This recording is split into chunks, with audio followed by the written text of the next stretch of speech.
Second important question, incline projectiles और angular projectile. अभी हमने आगे देखा था हॉरिजॉन्टल प्रोजेक्टाइल और यहाँ पे है incline projectile otherwise angular projectile.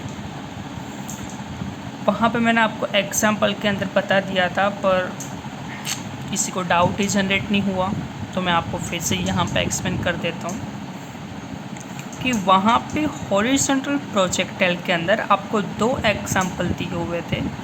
Gun, जो गोली गन के अंदर से निकलती, तब गन यहाँ पे है, उसके अंदर से हम गोली शूट करते हैं, तब वो यहाँ से निकलेगी और थोड़े टाइम के बाद अर्थ के ऊपर आएगी। सेकंड एग्जाम्पल आपको ऐसा दिया हुआ था कि बो थ्रो बाय प्लेयर, यहाँ पे कोई प्लेयर है, वो बॉल थ्रो करता है, उसके बाद यहाँ पे आएगी। तो ये सभी मोशन कैसे हुई?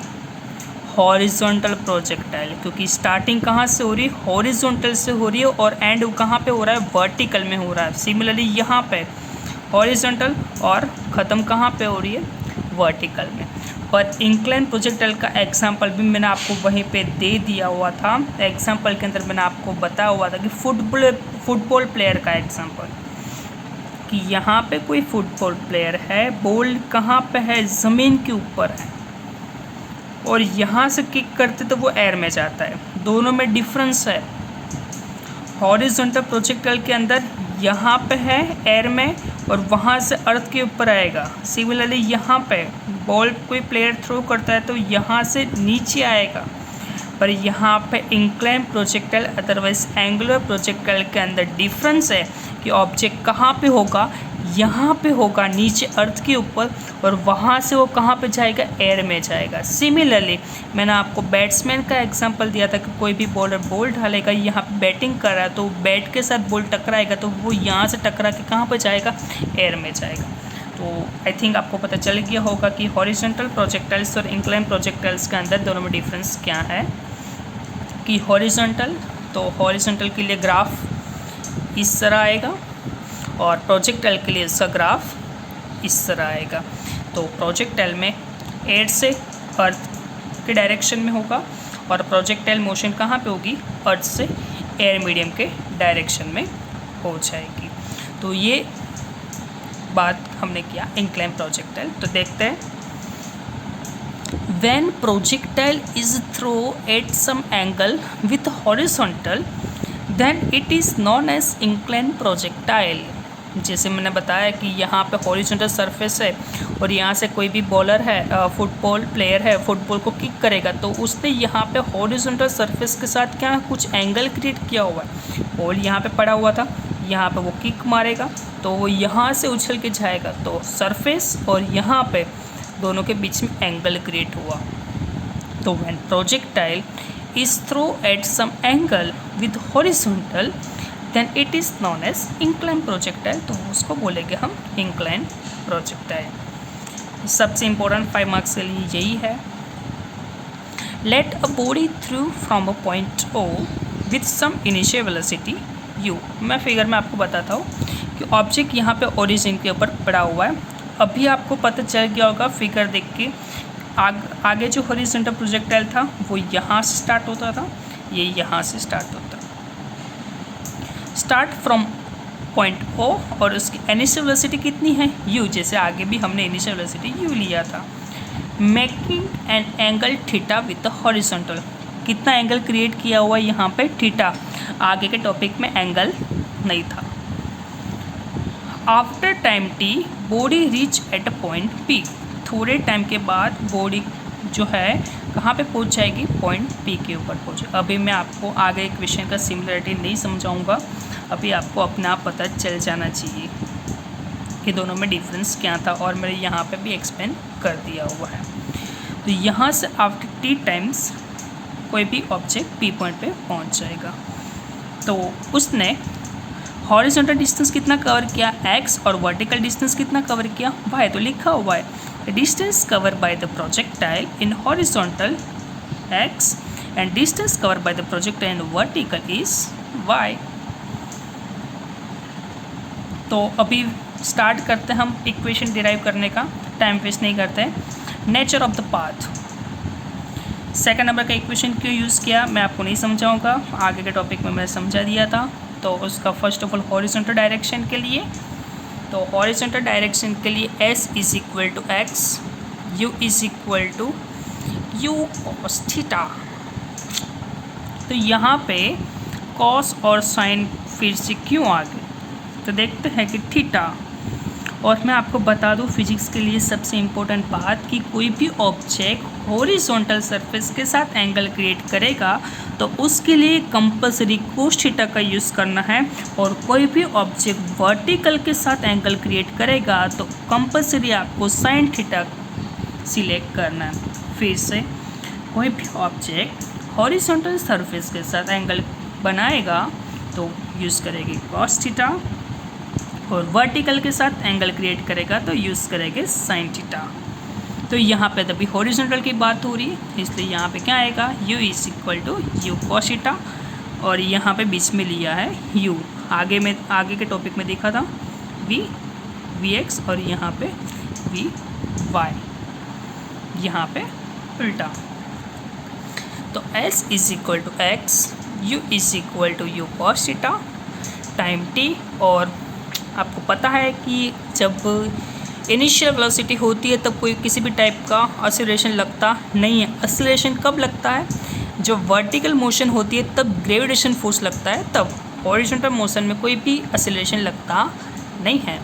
सभी वैल्यू पुट करो, s की जगह पे x लिखा is equal to u t, और एक्सेलरेशन 0 है मतलब ये पूरा टर्म क्या हो जाएगा 0। मैं आपको वैल्यू पुट करके बताता हूँ। यहाँ पे s is equal to u T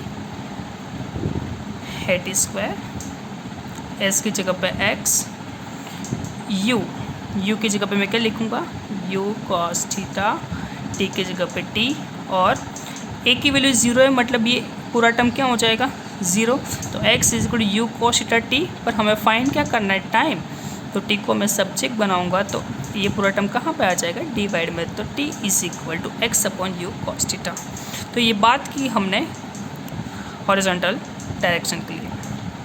vertical direction, तो s is equal to Y, a is equal to minus G, ये मैं आपको बाद में बताता हूँ, पहले देख लेते हैं u is equal to u sine theta. क्यों, मैंने अभी आपको बताया था कि वर्टिकल के साथ एंगल क्रिएट करेगा तो u is equal to u sine theta आएगा, और time t is equal to क्या लिया अभी हमने फाइंड किया, इसलिए ये सभी वैल्यू आपको यहाँ पे अभी पुट करनी, क्योंकि टाइम ऑलरेडी मिल चुका है। तो t is equal to x upon you cos theta. ये क्वेश्चन का इम्पोर्टेंट यही है, क्योंकि एक इक्वेशन का आंसर आएगा वो दूसरे इक्वेशन में पुट करोगे तो ही दूसरा इक्वेशन आएगा। तो इस तरह इसलिए उसको 5 मार्क्स में पूछते हैं, क्योंकि फर्स्ट नंबर का इक्वेशन आपका गलत तो पूरा क्वेश्चन आपका गलत हो जाएगा। तो बात रही a is equal to minus G की। आगे जो हमने देखा था हॉरिजॉन्टल प्रोजेक्टाइल, तो ऑब्जेक्ट कहाँ से आ रहा था ऊपर से नीचे, मतलब ग्रेविटेशन फोर्स कहाँ पे लगता है डाउनवर्ड लगता है, और ऑब्जेक्ट भी कहाँ पे आ रहा था डाउनवर्ड डायरेक्शन में, तो वहाँ पे a इज इक्वल टू हम सिंपल g ले रहे थे। ग्रेविटेशन फोर्स यहाँ पे कैसे लगता है डाउनवर्ड डायरेक्शन पर, ऑब्जेक्ट कहाँ पे जा रहा है नीचे से ऊपर जा रहा है, मतलब opposite of gravitational force, gravitation force के अपोज में वर्क कर रहा है, इसलिए यहाँ पे a इज इक्वल टू क्या लिखा हुआ है माइनस जी। सभी वैल्यू पुट कर दो इक्वेशन नंबर 2 में, s की जगह पे y is equal to u, t की जगह पे क्या आ जाएगा, इक्वेशन आपका ऑलरेडी यहाँ पे अवेलेबल है, s की जगह पे मैंने y लिखा, u की जगह पे u साइन थीटा, t की जगह पे x upon you cos theta, minus, तो आपको पता है कि a की वैल्यू माइनस जी है इसलिए माइनस साइन यहाँ पे आ जाएगी 1/2 g, और a की जगह पे मैंने g लिख दिया माइनस जी, इसलिए यहाँ पे प्लस का माइनस हो गया, और t की वैल्यू यहाँ पे x upon you cos theta whole square. 10th में आप सीख के आए थे u sine theta upon you cos theta, u cut हो जाएगा तो sine theta upon cos theta क्या हो जाएगा tan थीटा हो जाएगा। तो y is equal to x tan theta minus 1/2 g x square upon u square cos square theta. This is the second order equation of parabola, so path follow by the projectile is. अभी देखा था कि आप आगे equation के y proportional to x square आया था, तो हम क्या बोलते थे, इक्वेशन किसका है, पैराबोला का है, इसलिए हमें पता चलता था कि ये प्रोजेक्टाइल मोशन कर रहा है। तो यहाँ पर भी कौन सा है, second order equation x square है। तो यहाँ से हमें पता चल जाएगा कि जो भी ऑब्जेक्ट है वो पैराबोला इक्वेशन का यूज़ कर रहा है और उसका पाथ भी कैसा है, पैराबोलिक पाथ, और वो प्रोजेक्टाइल मोशन कर रहा है। मैक्सिमम हाइट, वही टॉपिक से हमें आगे जाना है कि मैक्सिमम हाइट फाइंड करनी है कि ऑब्जेक्ट कितना हाइट कवर करेगा। If the maximum vertical distance attend bye the projectile from the point of projection, फिर से if the maximum vertical distance attend bye the projectile, object maximum कितना vertical distance cover करेगा starting point से, उसको हम बोलते हैं मैक्सिमम हाइट। उसके ऊपर से JEE नीट के एग्ज़ाम में एक क्वेश्चन पूछा गया था कि यहाँ पे पॉइंट्स के ऊपर, ये ओरिजिन के ऊपर कोई एक टेररिस्ट खड़ा है और उसने अपने हाथ में बॉम्ब रखा हुआ है। बॉम्ब को 20 मीटर पर सेकेंड की स्पीड से वो ऊपर की साइड फेंक रहा है, तो कितनी हाइट पे जाके वो फूटेगा, ऐसा क्वेश्चन पूछा गया था JEE नीट में, और शायद आपकी टेक्स्ट बुक में भी दिया होगा। अदरवाइज़ गुजरात बोर्ड की जो पहले की टेक्स्ट बुक थी उसके अंदर भी इस टाइप का क्वेश्चन आपको दिया हुआ था। तो मैक्सिमम हाइट, तो इस टाइप का क्वेश्चन पूछा जा सकता है कि ऊपर जाके कितने टाइम में बॉम्ब फटेगा। अदरवाइज़ हम यहाँ से खड़े खड़े ऊपर प्लेन जा रहा है, उसको हम गोली मार रहे हैं, तो कितने टाइम के बाद एरोप्लेन को गोली टच करेगी। बहुत सारे टाइप के क्वेश्चन आ सकता है, फिजिक्स है। तो मैक्सिमम डिस्टेंस बॉडी ने कितना कवर किया उसको हम बोलते हैं, वर्टिकल में कितना डिस्टेंस कवर किया उसको बोलते हैं मैक्सिमम हाइट। इक्वेशन चेंज हो गया, v² - u² is equal to 2as, क्योंकि यहाँ पे अभी किसकी बात की है, only vertical distance, angle height कितना है h, और यहाँ पे u cos थीटा। v² - u² is equal to 2as equation का हम यूज़ करेंगे। क्यों यूज़ करेंगे, क्योंकि u इज इक्वल टू 0, क्योंकि यहाँ पे वेलोसिटी, इनिशियल वेलोसिटी क्या हो जाएगी 0, क्योंकि यहाँ पे तो रेस्ट कंडीशन में था, तो यहाँ पे तो उसकी वेलोसिटी क्या हो जाएगी 0, और यहाँ पे फाइनल में उसकी वेलोसिटी कितनी है, u cos थीटा। तो u is equal to 0, initial velocity 0, final velocity कितना लिया, v is equal to u sin theta, और a is equal to -g, मैंने आपको समझा दिया, अपोजिट ऑफ ग्रेविटेशन फोर्स, और s is equal to randomly select किया क्योंकि आपको यहाँ पे क्या फाइंड करना है, मैक्सिमम हाइट, इसलिए यहाँ पे दिया h max। 0 माइनस u² sin² theta is equal to 2gh, तो 2 माइनस ही इसलिए आगे लिया gh max। तो आप h max को सब्जेक्ट बनाओ दोनों साइड से, पहले तो माइनस माइनस कट हो जाएगा, h max को मैं सब्जेक्ट बनाऊंगा तो u² sin² theta upon 2g आपका आंसर आ जाएगा। टाइम ऑफ फ्लाइट, अब टाइम ऑफ फ्लाइट हम कैसे फाइंड करेंगे, तो आगे भी हॉरिजॉन्टल में मैंने बताया हुआ था, इसी तरह यहाँ पे करना है कि it is the total time taken by the projectile from the point of projection during which it's remaining air. जब तक एयर मीडियम में है तब तक उसने कितना टाइम कवर किया उसको हम बोलते हैं time of flight. v is equal u plus at का हम यूज़ करेंगे equation, u is equal to u sin theta, initial velocity हम कंसिडर करेंगे। क्यों, क्योंकि हम फोर्स कहाँ से लगा रहे, स्टार्टिंग से लगाएंगे, उसके बाद वो एयर मीडियम में जाएगा, हम यहाँ से उड़ाएंगे ही नहीं तो वो हाईएस्ट पॉइंट पे जाएगा ही नहीं। तो u is equal to u sin theta, उसके बाद हवा में चल गया, उसके बाद उसके ऊपर कोई फोर्स लगाने की ज़रूरत नहीं है, इसलिए फाइनल वेलोसिटी कितनी हो जाएगी 0, a की वैल्यू -g, और t is equal to randomly select किया t डैश। तो ये इक्वेशन में पुट करो तो 0 U sine theta minus G T dash, तो U sine theta is equal to G T dash, तो T dash is equal to आपका equation यहाँ पर जनरेट हो जाएगा U sine theta upon G. ये इक्वेशन की खासियत यही है पूरा प्रोजेक्टाइल की कि यहाँ पे कौन सा इक्वेशन आपको सिलेक्ट करना है और वर्टिकल के लिए और हॉरिजॉन्टल के लिए आपको क्या एज्यूम करना है, उसके अंदर ही स्टूडेंट्स को मिस्टेक होता है। बाकी इक्वेशन बहुत ईजी है, जैसे कि आपने देखा कि आगे मैक्सिमम हाइट था तो वहाँ पे अलग फॉर्मूला का यूज़ किया और उसके अंदर अलग वैल्यू पुट किया। यहाँ पे टाइम ऑफ फ्लाइट था तो उसके अंदर अलग फॉर्मूला का यूज़ किया और अलग अलग वैल्यू हमने पुट किया।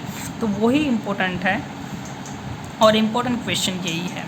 तो टी डेज की वैल्यू यहाँ पे मिल चुकी है।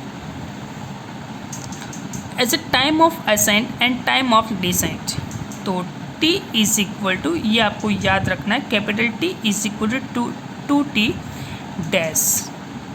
तो 2 और t डैश की वैल्यू जो भी यहाँ पे आई वो यहाँ पे लिख दो, u sine theta upon G. तो टोटल टाइम कितना लगेगा, टाइम ऑफ फ्लाइट ऊपर जाने के लिए और नीचे आने के लिए total times t is equal to 2u sine theta upon G.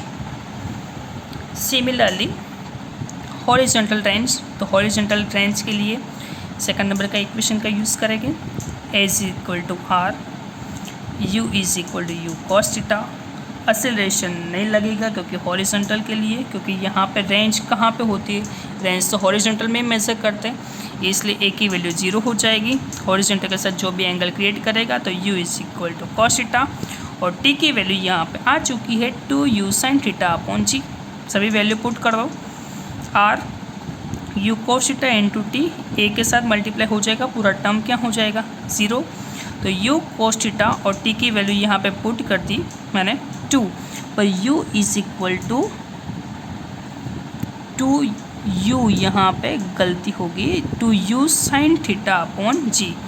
तो u इंटू यू क्या हो जाएगा स्क्वायर। तो मैं आपको इक्वेशन ध्यान से देख लो एक बार, ये 2 मैंने यहाँ पे लिखा,